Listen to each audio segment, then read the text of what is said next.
The executive director for Louisiana Rural Education Association. So I am happy to be back for season two as we talk all things education, as we dive into the hard topics, and as we kick off another school year. Yes, it is. First of all, it feels like we were just here yesterday, and it's like we've been off air for a very long time. But we're back in school edition, back to talk to you about all the things, and there's a lot to talk about. Yes. As you can see, we're in a new space. So shout out to Regrow People and Wiley and his team for having us in this very nice studio. Yes, It feels yes. different to be in the studio. But really excited to just dive into education, all the things that are happening for back to school. And so, with that being said, Dr. J, what's your fast five for this back to school episode, this edition of season two of The Other Voice? Before you get into your fast five, when you think about back to school for you, like what was the thing that you were most excited about when you think about back to school? First as a student, and then as like a teacher. Okay. So for me as a student, I'm such a nerd. I love organizing all my stuff in my backpack. Like that was my thing. I've always been big on organization, so getting my crayons together, writing my name on them. Like even with my kids, I love getting their backpack together, right? So I was never big on the shoes or anything like that, but I would like my backpack is gonna be set. I love pulling out my Crayola, like while everybody else had rose art. Like I love pulling out my Crayola crayons and markers, like all my stuff. So that was the most thing that was exciting for me. And as a teacher, mine was really just meeting new kids, like meeting new students, new faces, and seeing everyone, coming in and they were always so excited. Like I never had students that were dragging to come back to school. Yeah. For most part, most kids are excited to go back to school, to see their friends, to engage, and to see them excited to come back was always a big thing. And I had high school, and it was still that way for me. Yeah. So good. What about you? So I was into shoes. As a student, as a kid, my number one priority every school year before we go back to school was to figure out what shoes I was going to wear. In fact, I was telling a story on the panel that we were on the other day about I actually missed a first day of school because my shoes didn't fit. And my mama was also, which shout out to my mom, she's still a sneakerhead, was really into like shoes too. And so when we got home, we left the store, we was like, something ain't right. I woke up the next day, shoes didn't fit. I was like, Mom, I'm not going. My grandparents were like, well, he's not going to school. I didn't go to school. So I really I'm not organized. So I wasn't organized like you, trying to think about binders and all of that stuff. So back to school shoes. So parents, take it easy on your kids. I turned out okay.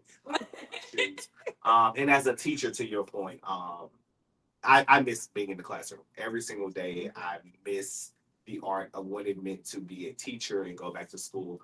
My kids were like my little best friends, and so they love to be back. They love to see, we engaged, and I love my kids. And so meeting new kids, and I had middle school, which is a disgusting age. And I had middle school.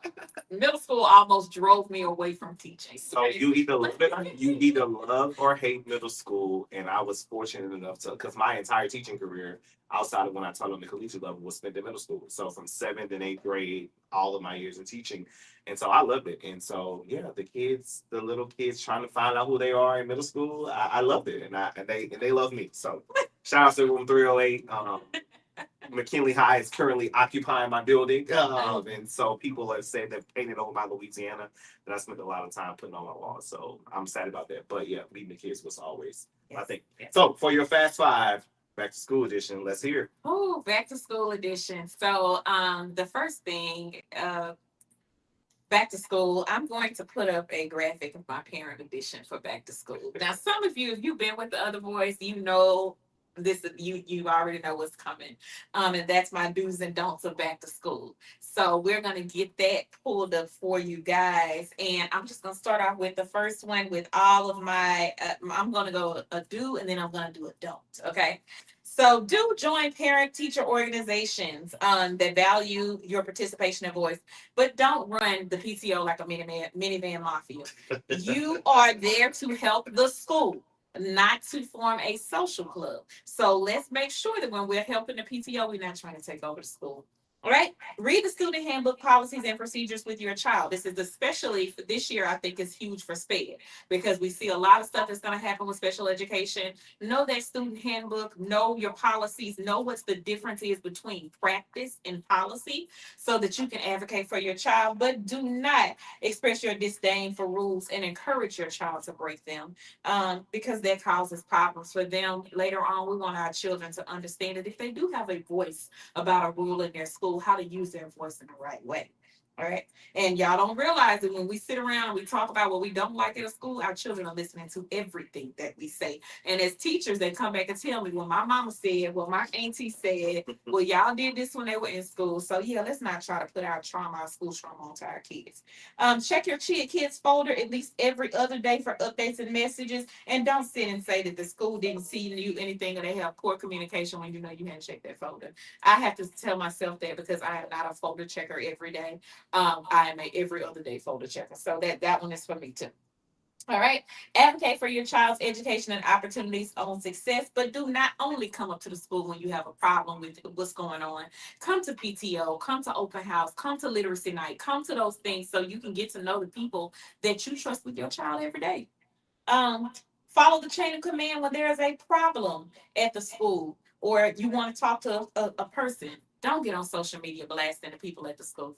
Half the time, the folks don't know everything that's going on because everybody has a different role. And sometimes we look at things and say, oh, that's a teacher issue. That may be a principal issue. That may be a mandate from the counselor. You don't know who it's from. But let's work with the people that are over our kids. Let's have some conversations first before we get on there and blast everybody at the school to say they didn't do right by our kids. Like, for real, let's stop doing this. Okay. Attend school events, conferences, and programs. Be the involved parent. But do not post my picture, please.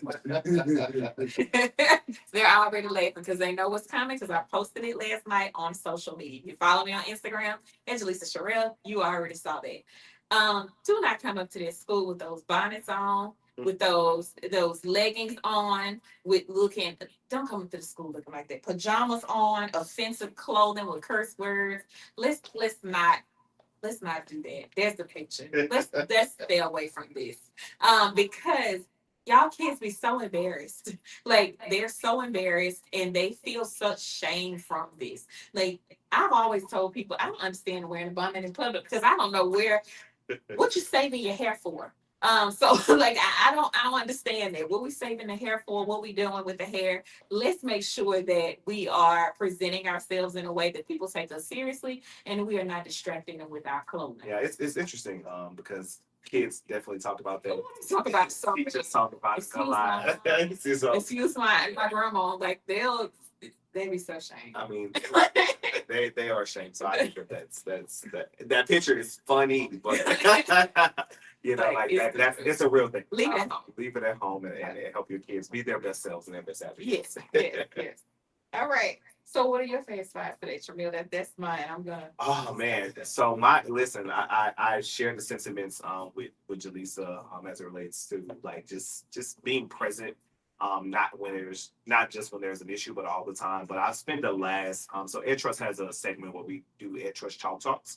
So for the last 5 days, we spent time with principals. So shout out to Mr. Jackson at Scotlandville. Shout out to Mr. Bishop at Prescott Academy. Shout out to the folks at BRCC. We've just been walking schools to just understand like what are school leaders' expectations around back to school.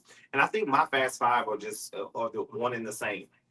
What they say is be present, show up for the students, show up for yourselves, and be like visible for people to see. So in this edition of my Fast Five, I just want to encourage folks to make sure that like education is something that we take serious. I tell you all the time how education saved my life. And I think the part of that was even when my parents didn't know what to do as it relates to education, they knew that school was a place that could be a safe haven for me. Not only to educate me, but also to teach me social skills, to teach me just different factors in life. And so I think we have to get back to like, it's not us against the school. That's right. Like collectively, we are working together to create a benefit for a student.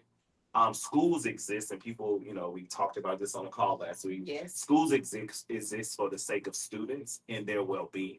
Yeah. And so, like all of the other issues inside of schools are supplemental issues, but the students should be put first and centered into these conversations. So when I think about taking five for education and back to school, this is, and I don't want to say a serious matter because it has other equations. This is a serious battle and a serious like understanding around like what school is meaning for students. And so, like y'all, we gotta get this right.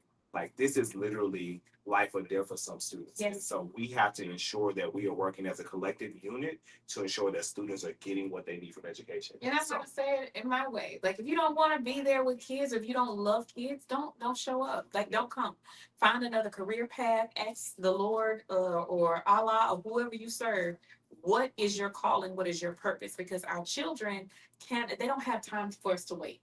Yeah. The waiting can literally change the trajectory of their lives. They don't have the luxury of waiting.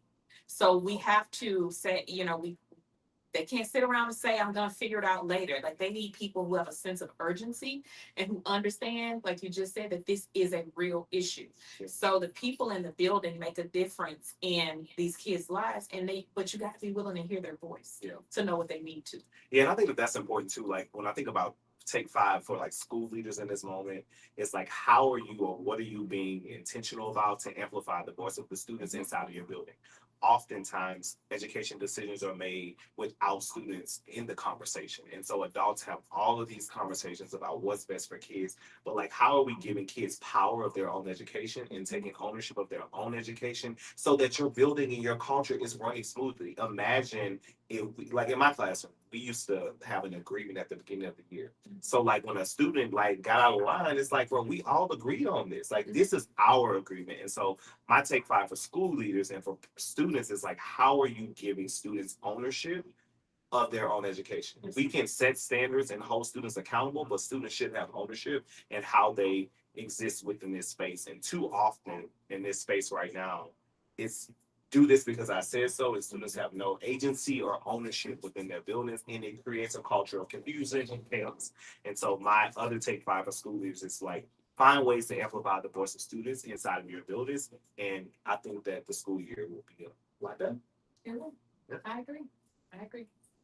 All right, so moving on, our education segment is with Dr. J today. So what are we rolling with today for our education segment? So, two things. First of all, I am devastated by PBS closing because of funding. I grew up on PBS. Me too. My youngest son grew up on PBS, but my oldest son, Brayden, but they have lost funding, so they are setting out to close right now, and it's really sad when you think about all the programs, all the shows, your super wide, Brayden loves like all the different things and that we saw growing up in PBS and how they educated us. Reading Rainbow, when you think about Reading Rainbow, you think about Mr. Rogers' Neighborhood, you think about all of the things that we had growing up, and it's really, I don't think people understand the complexity of funding right now around education and around educational programming. Like you hear a lot about student loans, right? You hear a lot about the higher ed stuff, but I don't think that we have truly thought about the other areas that are affected by funding. Yeah. Another area that's affected by funding that in this education segment is SPED. So our special education students and not having that governance with them this year, parents are going to have to educate themselves. They're going to have to understand what their children need, what it should look like. And we really need some SPED champions this year because it's going to be easier for stuff to fall through the cracks. So I'm calling on all of these parent education organization, these student-based organizations. If you're not having conversations with parents about what their rights are and what they need, what their kids need, then you're doing a disservice to your community right now. Now is the time when you need to have table talks. Now is the time when we need to have kitchen conversations, have these programs where people are part of these groups, these community groups where they're getting support around what their kids need. Now is our time to educate them on this is what it should look like. This is, your kids aren't receiving their services. This is a problem. Like this is how you solve this. How do you dissect the IEP to get what your kids need? Like we have to be able, the organizations that are receiving funding or that do say that they're advocating and working for students, we need you. Our parents need you. Your community needs you. So that's my challenge going into the school year for organizations, for community-based people that say, or advocates that are in this space, is really stepping up to educate these families and to help them kind of navigate this space of, if this person is, do my children really have champions? Yeah. Are these people really helping my kids? How does this look? Because it has the power to change a whole generation. Yeah, and I think that's important. And I think we talk again. I keep mentioning this call on Friday because it was a good call on Friday that really challenged us to think about how are we shifting our perspective and advocacy in this current environment and climate that we live in. And I think that as advocate organizations, as people who are policy organizations, if you are not being intentional about your shift in this environment, then you're doing a disservice to the people that you're advocating on behalf of. That's And right. so I think all of us, like I think about my own organization, like what are the things that we need to challenge and be more intentional about within our own work. And but that's my challenge to a lot of organizations. It's like if you are still doing the things that you've done 10 days ago, then you're doing a disservice to the Yes. people that you're advocating on behalf of. And so I think that that's important for us to think about what are we advocating for, how are we advocating, and I said this on the call and I continue to say we as advocates have to be more proximate to the people that we are serving. As advocate communities, like we have to be more intentional about how we get in front of the people that we're advocating on behalf of. There's so much I mean, we would need a whole session around this current legislative cycle. And we have a special guest in the room today the policy wonk, as I like to call her sometimes. And we will need a whole conversation around like the shifts and changes that are like sweeping education communities as we speak right now. And so, if you've heard anything or you follow anything, you know that July 4th, the congressional Republicans and the president passed what they called the One Big Beautiful Bill Act. Mhm. And there is sweeping changes to how we experience education, specifically when we think about student loan repayments, when we think about SNAP benefits, when we think about Medicaid, when we think about student loan limits, how people are able to pay for college. There are so many shifts that are happening that impact our everyday lives. And a lot of these shifts won't take place right away, but they will be consistently coming into form as the years go by. I think the one that I want to focus on right now that would have caused some sweeping confusion. Just recently, there was this fight at the federal level about releasing money to schools, billions of dollars Billions. that they were in essence illegally withholding from schools and districts that were federal funds that went to Title II and Title IV funding for like after school stuff, just all of the things that we know to be normal activities within education. Thankfully, last week they released the money to districts and to schools, but these are the kinds of things that people need to understand. And I think leaders have to shift their perspective of how they lead because had that money not came in, there would have been some sweeping changes happening inside of our buildings. And I don't know if leaders were equipped to make those decisions. So, how are you taking what you do have to ensure that you're delivering a high quality education? We love using the word high quality. We always talk about who's delivering a high quality education, but are our leaders really equipped with the information to ensure that there's a high quality education being delivered? And it's what we saw on the screen. I think the thing. Oh, Yeah. oh, I think it flipped. No, it flipped. No, it We're flipped. live. We're live. I know it's live, but it flipped and everything like, oh no, we're not here. But like, how are leaders ensuring that there's actually a high quality education being delivered? And so I think again, as advocates, as people in the community, like we have to give grace because Yes. this stuff is changing every single day. And so as a collective community, we have to decide or figure out what are we doing to ensure that education is being the fruit that it should, and our students are getting what they need. And so when I think about the policies, there's so many sweeping changes, not just the One Big Beautiful Act. There's immigration changes, and Yes. we know that there has been an unfortunate attack on students of difference within this current climate, and the immigration laws in Louisiana are like some of the most harsh like in the country right now. There were about let me see, there's Act 264, so you can write some of these things down like as you watch this and go back to research, but and we'll get more into this. Act 264, Act 351, Act 292, Act 399, Act 419, all talking about data collection specifically for our immigrant communities. I mean, students of difference. And so what that means though is that's creating a fear for some of our students who we know are immigrant students who are coming inside of our buildings every day. And so there's just so much that we have to do better to ensure that education is being its best self and we're getting the best version of it. But yeah, that's my law and policy wonky stuff for today, and we'll get more into details as the shows go on. But I'm excited about our next segment. We have a very special guest in the room with us. I have worked with her in the past. We have disagreed in the past. We have had like kitchen talks. It was like, I don't know what you're thinking. And I don't know what you're thinking. But I mean, I think it's always that's good. better. Always good to have people with an area of just conversation and who's able to have conversation with you.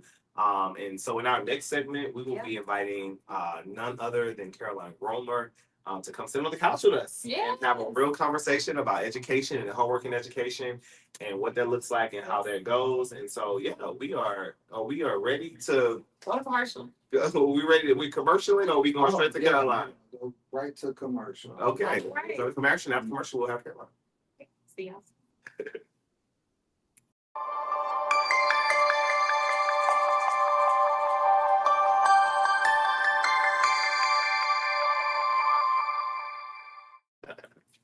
George Mason University is the largest and most diverse public university in Virginia. And today it's under a national spotlight, facing the same baseless investigations that targeted UVA, Harvard, and Columbia for its diversity, equity, and inclusion programs.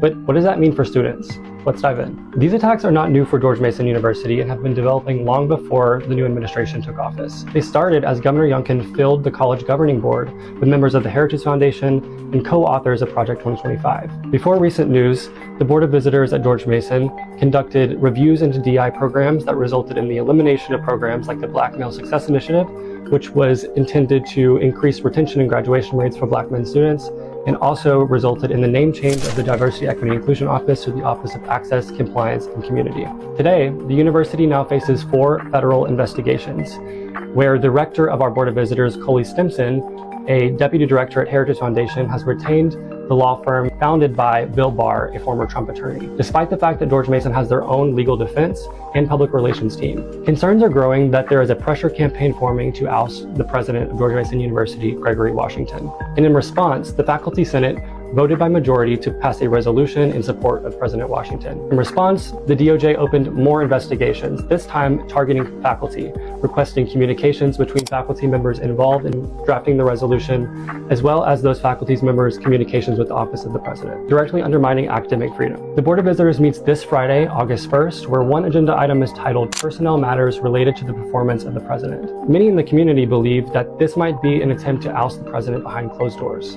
The board is also taking up a resolution that will essentially eliminate what is left of George Mason's diversity, equity, and inclusion programs by eliminating all offices and programs under the Office of Access, Compliance, and Community that are not directly required by federal law.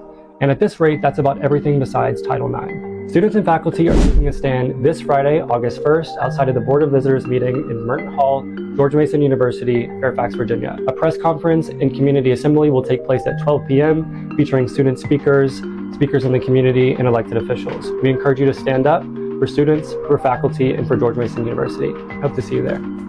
We can do another live edition. Hello, I'm Tramelle Howard. Hello, I'm Tramelle Howard. I'm the State Director for Ed Trust in Louisiana. Elated to be here with you today, here from the Virgin Hotel in New Orleans. Today we have our Teacher Leader Summit happening across the state of Louisiana, specifically here in New Orleans.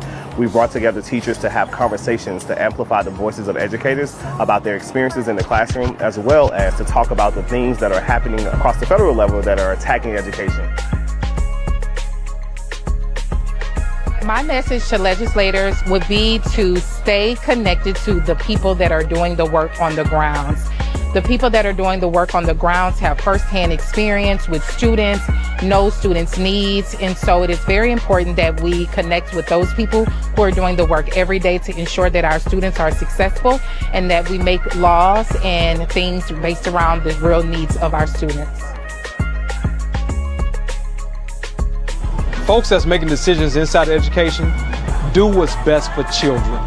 It doesn't make a difference what side of the line you may be on, but what's best for children is better to support our future. Please, please, keep students first. Keep students first. They are dependent on us to provide the best opportunities in all your decision making. Please ensure the best for all students.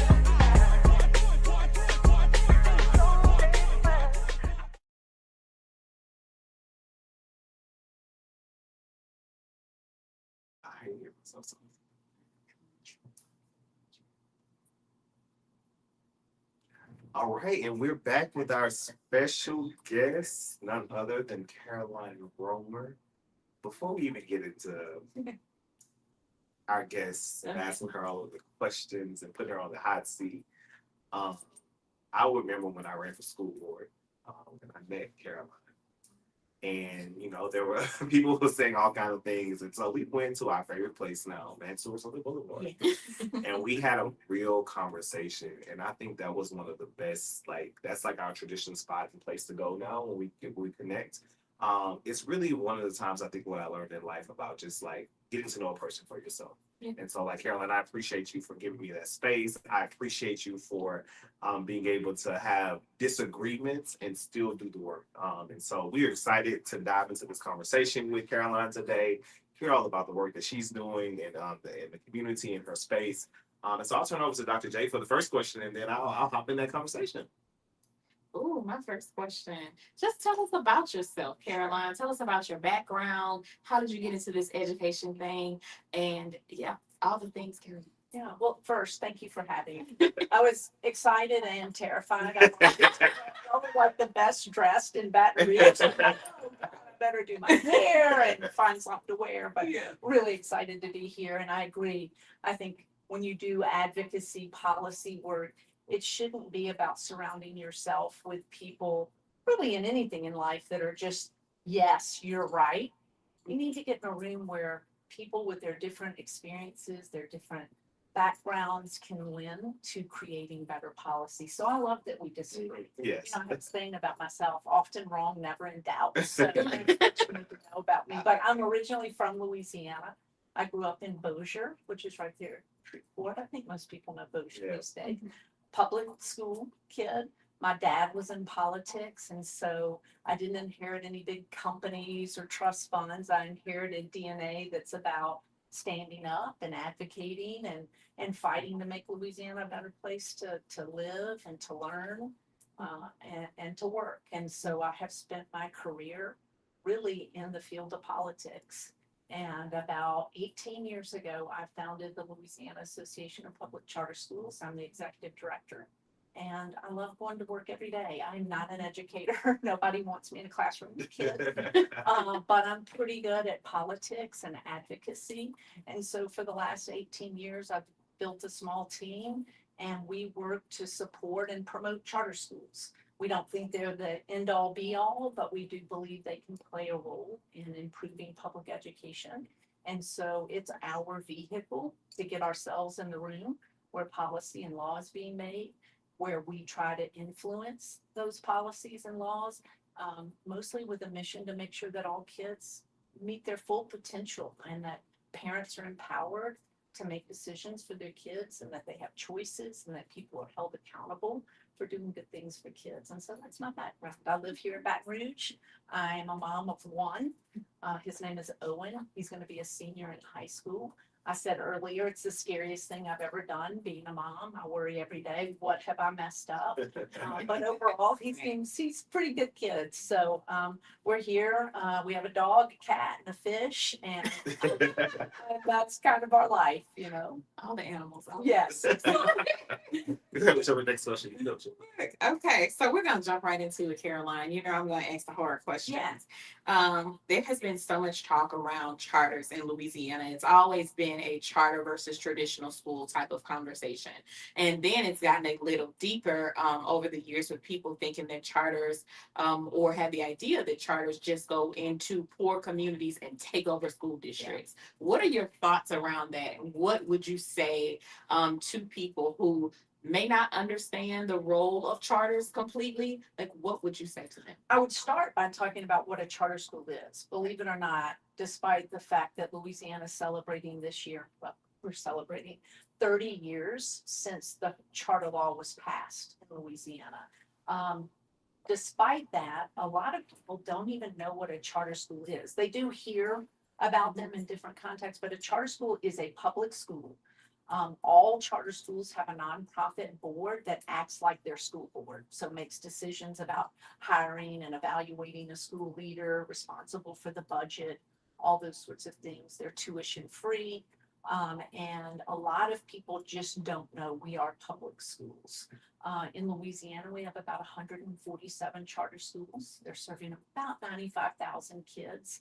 Of those 147, about half of that sits in New Orleans. So when you talk charter schools, even education reform in Louisiana, it's like Louisiana and then New Orleans. You almost have to talk about New Orleans separate and apart from anything else.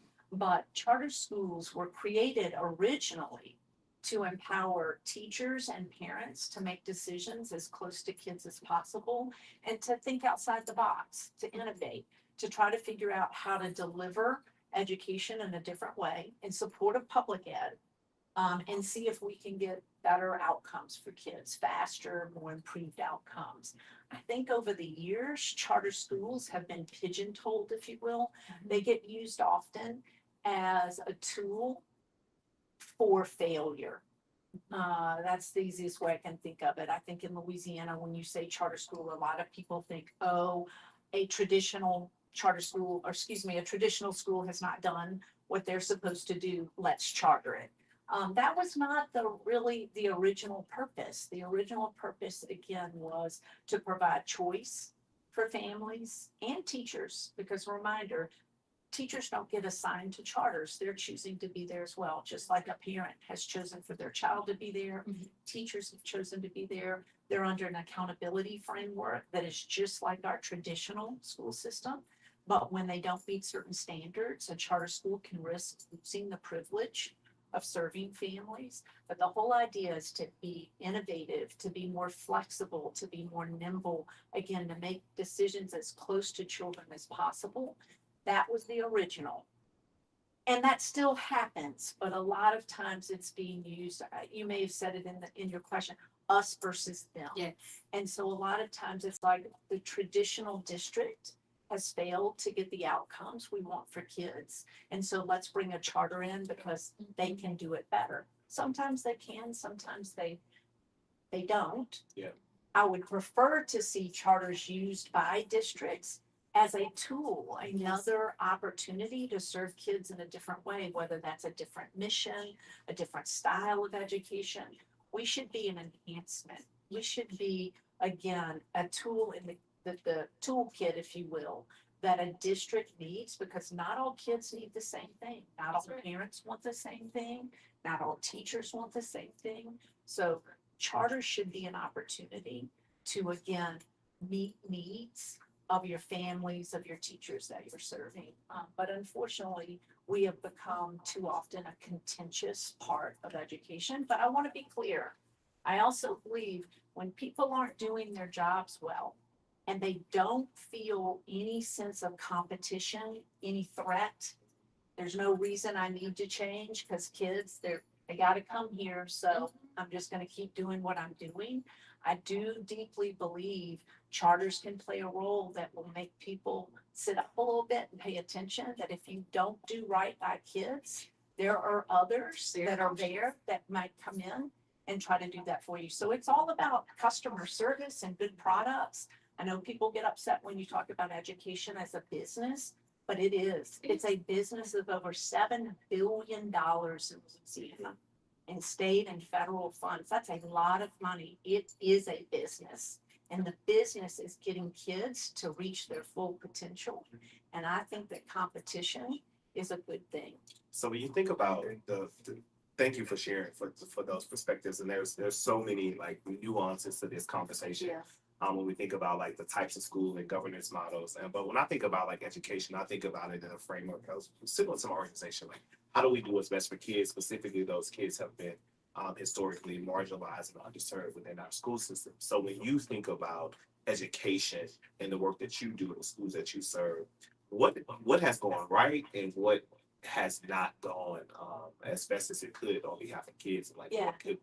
what could the conversation, how can we shift the conversation to ensure that? I think what's gone right, if nothing else, charter schools have driven this idea that parents making choices about their child's education and not just opening the front door and going to the school that's in their neighborhood. If that's what they choose to do, great. But we know for too long, too many kids especially economically disadvantaged students have been caught in a zip code.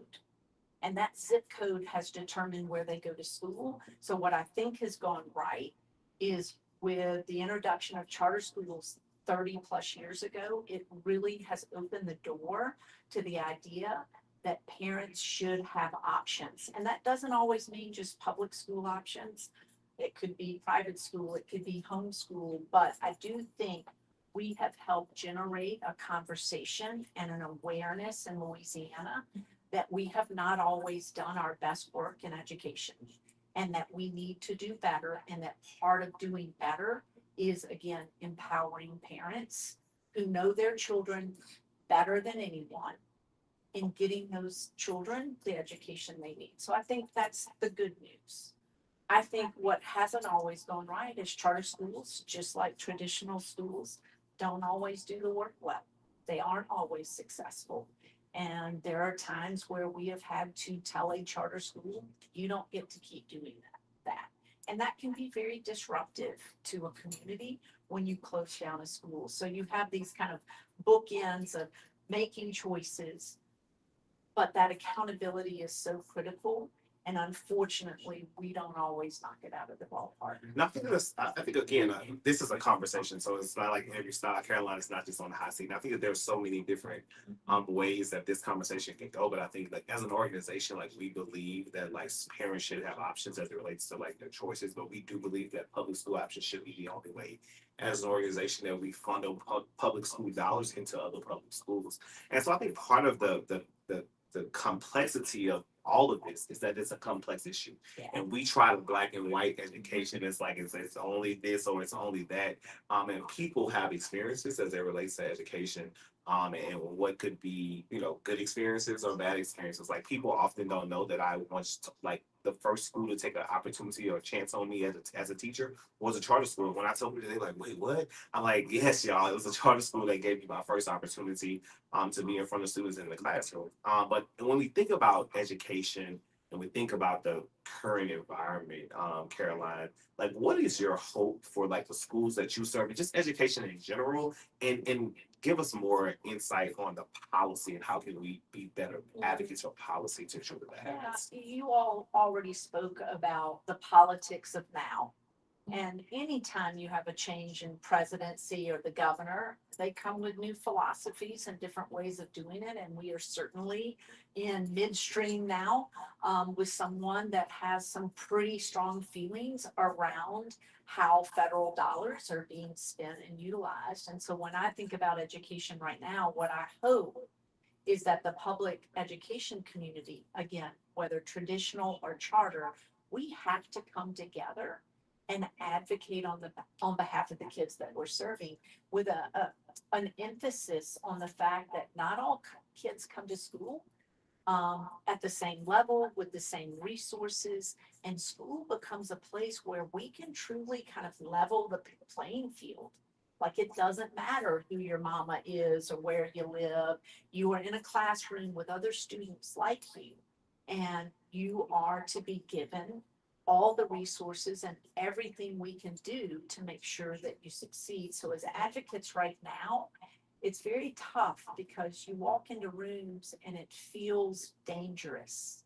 It feels dangerous to advocate for marginalized students, because when you do that, the next thing you know, you've got a target on your back, either for your organization, and I know you know exactly what I'm talking about. Yeah. Or for the kids you're serving. And so I think this isn't a time to create the us versus them. Yeah. I think public school is under attack. Yeah. We are under attack, with many believing we haven't done right by kids, with some believing that we don't have a money problem in the sense of that we don't have enough of it. It's that we're not spending it appropriately. There are some that don't feel like we are being held accountable appropriately. There is, I'm for competition, and the competition is coming from the private side right now. And we need to come together and figure out how do we be the best voices for the kids who need it the most. And I don't know what the answer is. I really don't. I know that it's something we talked about before the show started. Those table talks, and like I spend a lot of time in advocacy world just sitting with electeds to help them understand more about charter schools, public schools, answer questions. You know, there's a lot of misinformation out there, and misinformation is very dangerous. And we saw it, like you said, withholding those dollars, 21st century funds. That was all summer programming. After that was money that had already been promised. Yes. That's not money in the future. That was money that schools made plans around. And the good news is that whoever it was did their advocacy thing, and that money was released. But I think we're gonna see, I don't think that's over. I think we're gonna see more of that, like Title II dollars that are used for teachers and things. I think there's gonna be, I think there's more battles there. I think there's a lot more battles ahead, and I think that that's part of like the purpose of like this show is like to just give folks like information out there, because I think that we're gonna consistently gonna under attack as we think about like while the Department of Education has not been dismantled and its full like its operations has been dismantled, and so the people and the capacity that the department once had to like help us think through some of the federal things is really doesn't exist in the way that we know. And so I think that It's scary for kids. I just was in Chicago and read a story there. I think the Chicago school system, public school system, is looking at a shortfall or having to make cuts of like $700 million. They're talking about kids not getting hot food. Yeah. You know, crazy. Like it's tough. And I think that we have to like just dive into it, and it's like we don't get results by just sitting around doing nothing. But I do think, to your point, like this unified voice of us is going to be necessary. It's going to be actually dire for kids to think about as we think of this. And I agree. I think that I'm a supporter of school choice. Of course, I'm a Louisiana liaison for National School Choice Week. So I support all choice. I support kids in charter schools, in public schools. I support students. I believe in children getting a good education at a good school. Because it's some public schools, it's some traditional schools that are terrible that should have been closed down. But that's not a conversation that the public wants to hear, because I went to this school, I love this school. Well, your school has 200 kids and they're not doing anything, and they've been at F for 20 years. So it needs to be shut down. However, it's easy for people to say, I think I want to shut down this charter school. And there's an accountability model with those. And I'm glad that you brought that up, because some people don't realize that there is an accountability piece with charters because of the conversation that goes around to say, oh, they don't have any accountability. They can do whatever they want. The autonomy is being able to make decisions right with children. So I think a part of the conversation has to be educating people on exactly what's true and what's false. Remember, we talked about a few years ago that we need to have at school board meetings, after school board meetings, have a bulletin up that's like what was true that was said, what was a lie that was said. Like I really think that's necessary. Myth buster. And I know a school district in Alabama that does that, and I think it's hilarious. I think it's necessary. But what's that Mystery Science? Do y'all ever watch that, where it's like they play old movies and it's a guy and like robots and they make fun of the movie? Yeah, we need to do like a lie. No, and I actually, when I was at AVR, I asked them to do that. Create a character like from school board meetings, because that's how misinformation gets out about like what's happening inside of schools. And I think that's the importance of this show and like these conversations. It's like, well, you will never sit at the table. I call it the V for education. Like you will never sit around at a round table with everybody that agrees with you. But I think it's important for you to utilize and amplify your voice to advocate for like the things that you care about, things and the rights that you believe that people should have. These conversations are tough, and I think that these conversations are necessary though to really get people at the forefront of what's necessary in education. So back to you, Caroline, when I think about like, education, and I think about the work that we've done, and I think about like the policies and the legislatures, and I think about like just all of the different nuances between cities. How do you think school leaders can be more intentional about getting information to families? Yeah. There is a task force right now at the state level. I think it was legislatively created. I don't know, either LDOE, somebody has created this task force, and it is specifically about engagement with families and communications. And I don't have the answer, but I know that it starts with how you show up. I think it was in your list and, you know, showing up with this intentionality that, like it or not, I'm gonna keep using it. Families are your customers. Yeah. And if you're running a business where you don't speak to the customer and you don't let them know what's going on, just imagine going into the Apple store and nobody helps you and you're just wandering around trying to figure out what to do. That's not gonna go well. It's the same in school. And so for schools to again recognize that their customer are the students, are the parents, and that it starts with communicating with them in an authentic way. And you know, maybe part of that, I don't know, maybe that starts with asking parents, what do you want to know from us? Like, How how often? should I communicate with you? Do you like text? Do you want a newsletter? Like, do you want a note in the backpack? Like, what do you want to know as a parent so that you can help us make sure your child gets everything they need? And I don't know if I've never, again, I'm not an educator. I've never run a school. I think it's got to be one of the hardest jobs out there. But a school is only as good as their leader. And if their leader is not showing up in the right mindset, again, around parents and serving parents and meeting parents where they are. Yeah. Right. And you're not gonna, and to the parents, because I know a part of my role in this is, you know, giving the parent perspective in education. I didn't have the best experience with my son's school, 7th Ward Elementary in Livingston Parish at first, but his principal kept showing up. She shows up to soccer games. She shows up to your house. Even with the pre-K kids that are starting right now, you can go to 7th Ward Elementary. Any principal that's wondering how do you connect, Laura Dunlap is amazing at connecting with her families and connecting with parents. And like I said, I didn't start off in the beginning having this, you know, big, oh, this is gonna be great here. I was apprehensive. I was nervous, right? My oldest son went to Wham, where Katasha Edwards was his principal, and Katasha Edwards is the GOAT at everything. Okay, she's currently EBR's chief academic officer. She's amazing. My son literally followed her from Audubon to Wham. That's how much we love her.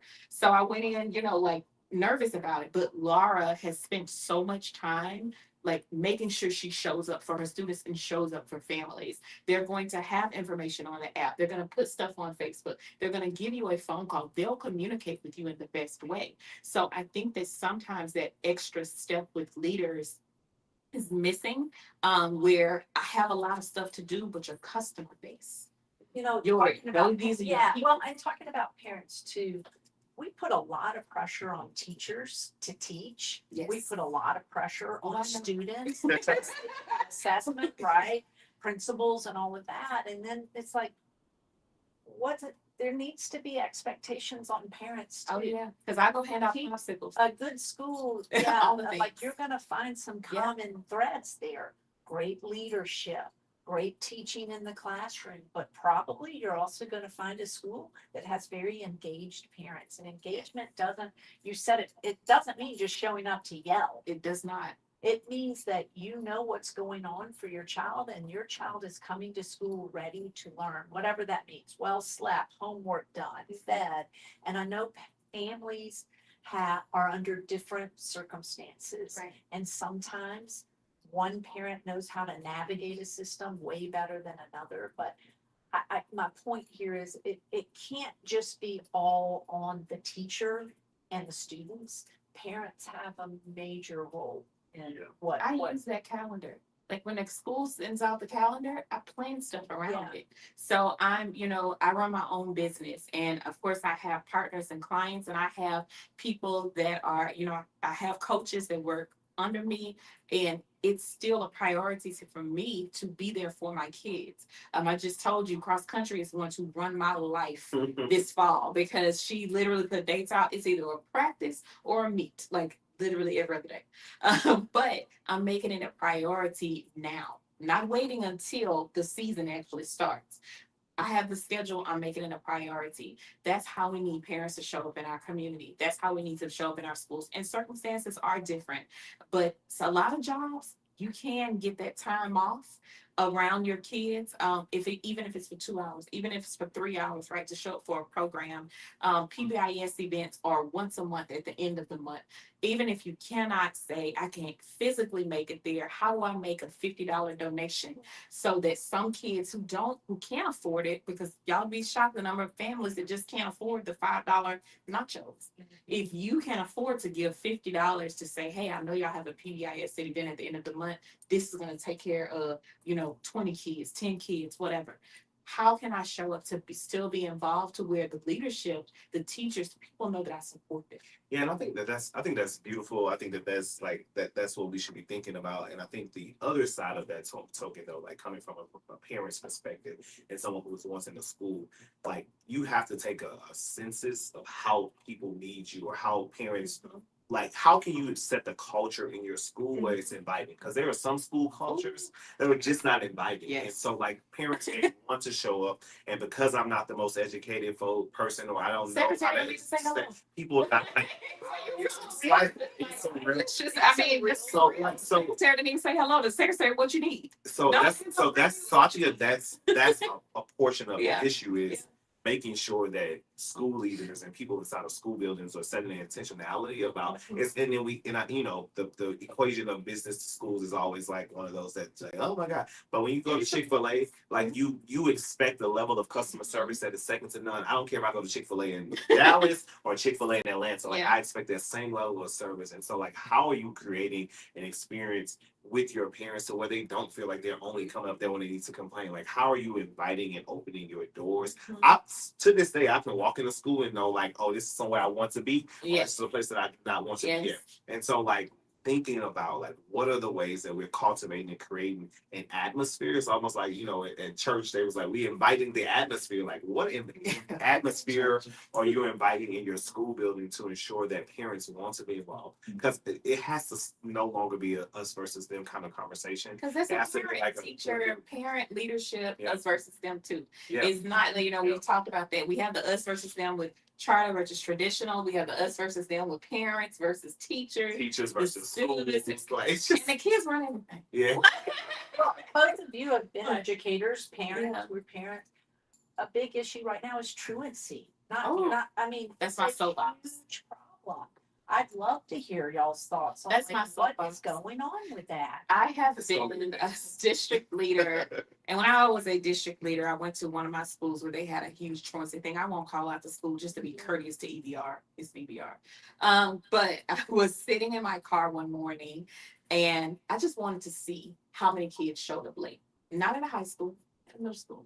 Because at a middle school, kids aren't driving. Well, So you can't exactly. blame it on the Yes, kids but high driving school- and they're skipping. High school, Yeah, they leave. You said you skipped. I skipped. Let me tell you, I skipped all. I only my want to see your senior is what I skip. Oh, excuse you.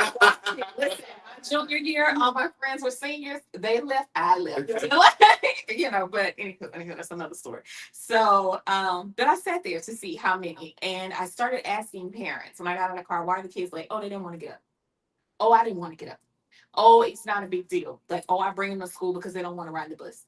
If we don't place an emphasis on attendance and why showing up matters, that we see that later when they become adults, because they also think that it doesn't matter. If I come to work 30 minutes late, why does it matter? I used to show up to school late all the time, right? So when we look at truancy, we want to have all this. I want my kid at an A school. Everyone wants the best for their child, right? Even what you were talking about with customer service, one of my biggest things is you should be courteous to parents, because when they send you their kids, they're sending you their best. Even if they don't know more, that's the best that they have. So when you're talking about giving kids their best and them showing up and them being truant and all these things, you can't expect an A school when kids aren't coming.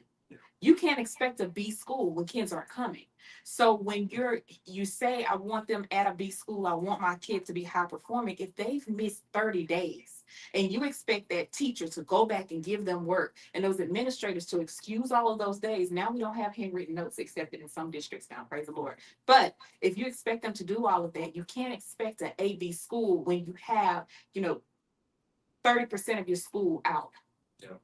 40% you have a high number of kids not coming. So when you talk about chronic absenteeism and truancy with kids, get them up and take them. I've had parents tell me, I can't get them up. Yeah, Not in my it's, house, it, but it's, it's it's I a think thing. it's important. Can't expect high Um, performance. It's a good example too, though, of how politicians or electeds will hear an issue. Yeah. We saw it this past Yeah. legislative session. Again, all with good intentions. Yeah. I'm not calling anyone out for being a bad person. Yeah. But they keep hearing about truancy, chronic absenteeism. So what happens? Let's do a bill that Yeah. now your funding for your school will include in the formula that decides how much you're gonna get. We're gonna take a look at truancy, and the higher your truancy rate is, the less money we're gonna send you. And I think it's so unfortunate. And I think, and that's part of the education of educating legislatures as they Yes. legislate. Yes. And advocacy is important is because like when you think about truancy, like, and I think about like even in my class, there were a couple of students that I can recall and look at right now who were Yeah. consistently absent or consistently. Yeah. I had one kid, I mean, he would get to school like $7. And I said, student, why are you late every day? It was a matter of not having an alarm clock in his house because his parents worked overnight. And so he was responsible for getting everybody to school on time.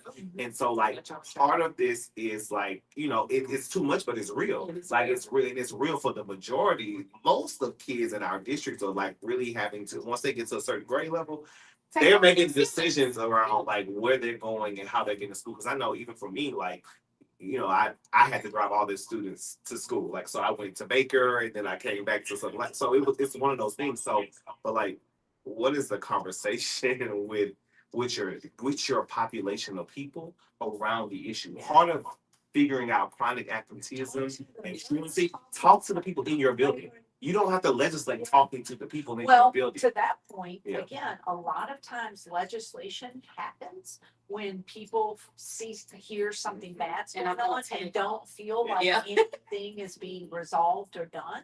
So I would say to the education community, at some point, you need to own the problem and try to figure it out before it gets figured out for you in a way that isn't always what would be best for would be best for kids. kids. And I think that's another thing. I think what we hope to do on the show is like just provide like the starting, because this is only the starting point. Right. Like we could talk about this all day and all night, but this is the starting point to like advocacy, the starting point to storytelling, the starting point to narration, and figuring out who is my legislator. How do I talk to them about the issues that are persistent in my community? What are the solutions that we're providing? And one of the things that we're hoping to do as an organization is to help school leaders understand like what is actually my voice of telling my own story inside of my school. That question very well.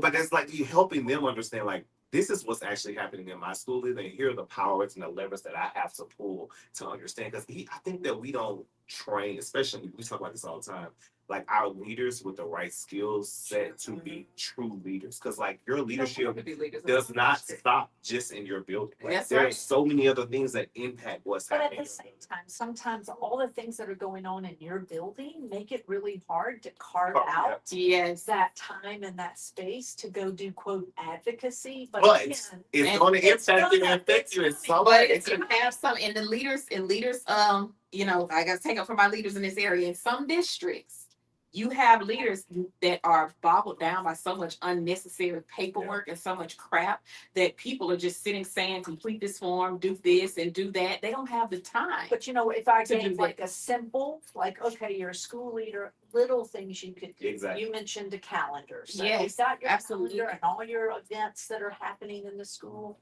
Those events are a great opportunity to invite your school board member or a legislator to come into the school and be part Of what you already have yeah, done. a celebration, something good. You're always looking for, someone to come read to kids, like, fine. It And I- doesn't mean you have to Yeah, go we have to to the Exactly. national. Yeah. Have to cast the And that's what I'm saying. So I think that's why it's important, even more so, like double down on what like Dr. J said was like, I'm not asking them to like add a different task, but what I am saying is like if you're not engaging, someone is engaging on your behalf. That's right. Those things are going to impact And you. I So guarantee like you, it's going to you've got happen. somebody on your staff, a teacher, someone in an admin who's all about advocacy and politics. It's like their thing. So finding that person on your Yes. team that wants to do that liaison type of work for you. Yeah. It I mean, 'cause it doesn't could just be sending a monthly email like, hey, this is what we have going on at the school. Like, here's an opportunity to come. Like, I think that just goes a long way. So when legislators are legislating and they need, like, Dr. J, I've been meeting with her quite a late. Here's what's going on. Like, we just had a congressman send us like a potential bill that he wants to put out. And it's just literally, we went to his office, we had that meeting with 10 Yes. people, Yes. and now we're like engaged with him around. So like they sending, so. Well, and you've got PTO. Dr. J, you mentioned PTO. Yes. A school leader should be working with their PTO and encouraging the PTO to help be ambassador for the school, Yeah. right? Do And that that's it. work. And I can't brag, I just can't brag on Seventh Ward enough. I love Seventh Ward. But even, something as small as handwritten notes, like when I go volunteer, Ms. Dunlap is going to send me a handwritten note to their house to say thank you for volunteering. Or she's gonna put a note in Braxton's bag to say thank you for the popsicles today. The kids really needed it to cool down at, recess, or, volunteer for Teacher Appreciation Week. But it's just little things where she sets the the standard and the culture of the school is So you're set. saying that polling, whether it's polling I've done as an org or Ed Trust or other DFER, other national orgs, when you ask the question, who a parent trusts the most, like who influences what a parent thinks about a school the most, number one on every poll, teacher. And so what that school leader is doing, working with the teachers in that building around advocacy really also matters a lot, because those teachers are who are touching so many lives every single day.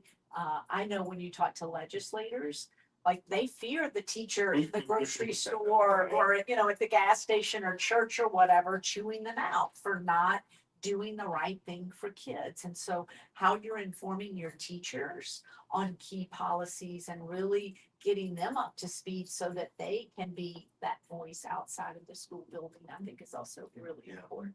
We could have this conversation all day, all night. We get to do a part 2. But before we let you get out of here, Caroline, what are the things, or what are the things people read social media, they see things on social media. What is the biggest misnotion or misconception about who Caroline Romey is and the work that you do in this space? I think a lot of people give me more credit for doing things that I actually do. Like, I'm not all powerful. We work really hard to be a trusted resource for policymakers and legislators. But as an organization, our bread and butter, like, we represent charter schools. And so my job is to be their voice and someone that they can come to and trust. And unfortunately, I think that there is a lot of misinformation about how we do our work and how we embrace or not certain members of our community. At the end of the day, we are only as good as our lowest performing charter school. And my goal is to make sure that that lowest performing charter school has all the supports they need, whether they're a member of my organization or not. It doesn't matter. They are a charter school, they are serving kids, and I need them to do it well. I need them to be financially sound. I need them to be ethical. I need them to do good governance work. And so I don't have control over charter schools. I like to boss them around, but they do not always do what I ask. And so I think the biggest misconception about me is that I think I know everything. Remember what I said, often wrong, never in doubt. And that I'm some type of really major influencer. We're a very small organization. We have a small budget. I don't have a big PAC and all those things, spending money on electeds. I wish I was as powerful as some people think I am. But at the end of the day, what we want is for all charter schools to do their work really well, because that is what's going to create more opportunities for future charter schools. Well, that's a nail on it. And we are excited about the return of the Other Voice Part 2. Are there any other things that you want to get out to the people before we get out of here for our first episode? If you're complete and done, any announcements, any major things that you have planned, or anything coming up for the organization, the work, the space, before we get out of here?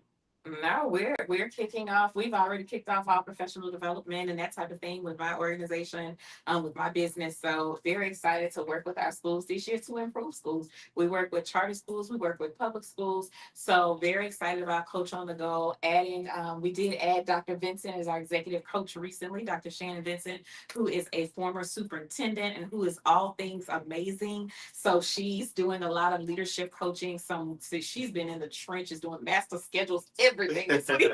I was like, oh my God, Dr. Vincent, like she's amazing. So just excited to have Dr. Vincent join our team this year to get things done so I can do other things besides coaching. And of course, we have our other coaches that'll still be with us, but just taking it leadership thing. I am working with the Hunt Institute. I was recently asked to serve on the Hunt Institute's advisory board on their fellowship that they do for legislators. So just kind of being an advisor and doing exactly what you said, educating legislators on education so that they can make the right decisions and they know what's happening on the ground, what's happening in classrooms, that type of thing. And I am looking for people to be to represent Louisiana. I already talked to Vanessa. So Vanessa LaFleur is definitely all things amazing. We love Vanessa. So looking at looking at some other people. So if y'all think of anyone, you say, hey, I worked with this person and I want them to be a part of the next cohort from the Hunt Institute. I'm looking for some legislators to work with. Yeah, so we welcomed Kiara Skipper to our team here at Trust in Louisiana. So we're really excited to have Skip as our new external relations manager. Just as an organization, like this is the work that we love. We love to amplify the stories and voices of people across this community. So if there's any ways that we can help amplify, elevate your story within this space, please let us know. We have a fight across this country as it relates to education, specifically for students who have been underserved. And so we collectively have to do more storytelling to ensure that the stories of real people are in front of the people who are making decisions on our behalf. So with that being said, we are happy to wrap up the first episode of season 2. Thank you so much, Caroline, for being here with us. And we will see you guys in 2 short weeks with another special guest. So thank you for tuning in to The Other Voice with Dr. J. And so I was coming here today to just briefly introduce myself. I think it's unfortunate that the amendment that just went through removed us from this particular task force for the last, since 2019, we have worked diligently with the Board of Regents, and so that won't change. So whether we're a member of the task force or not, we will continue to work on doing this work to ensure that people have access to opportunities, specifically through dual enrollment. As a graduate of school in Louisiana, I think it brings me heart pain and to even think about how this conversation has shifted from a conversation about access and removing barriers for students from across Louisiana to a conversation about DEI. Yes. They start coming in on Thursday, and I actually have to come to Baton Rouge on Friday because I'm doing 2 weeks training with Southern's SGA, like $275. So That's I literally, they just confirmed as I was coming down here today. So that's gonna be the new wave of like just getting more into that space. So they want to do it. So 275 kids. So keep that house. 275 legislators.